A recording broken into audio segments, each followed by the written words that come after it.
Okay, so this is the first part of the paper, and in the second part of the paper, we try to understand what might drive the fragmentation of social networks. So is it urban topology that is important, or is it something else?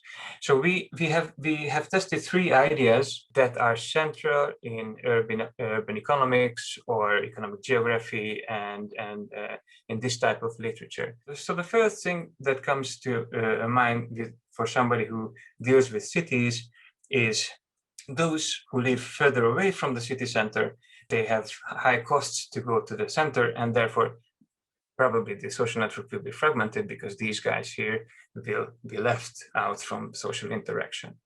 Okay, the other index is spatial concentration of amenities. Of course, not all of the interaction happens in city centers. People meet in other places.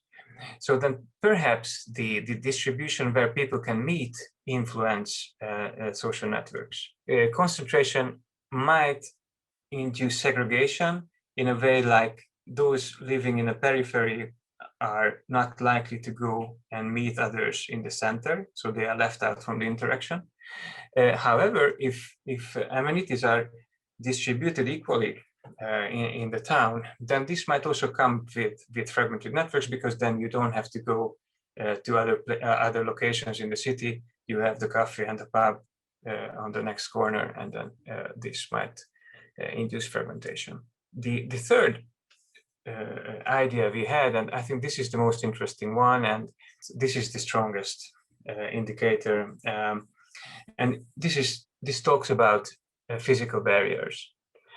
So remember, we observe that physical barriers on the country scale influence social ties, be it administrative barriers, be it a river, a mountain, or a big lake. We see that social networks hardly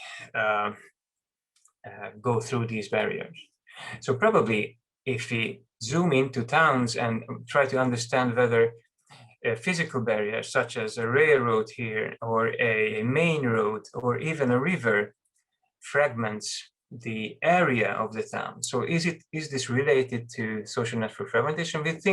We think so, because probably individuals are having difficulties to go from one part to the other part of the town, and this might have an imprint on social fragmentation as well.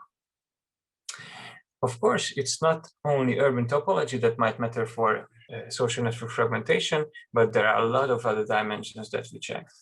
We checked whether inequalities in education are related to fragmentation, whether political differences or political views, whether the religious dimension or ethnic dimension has a relation to social network fragmentation. And we checked this in a machine learning framework. And very interestingly, what came out that our urban indicators are much better predictors of social network fragmentation than any of the other dimensions.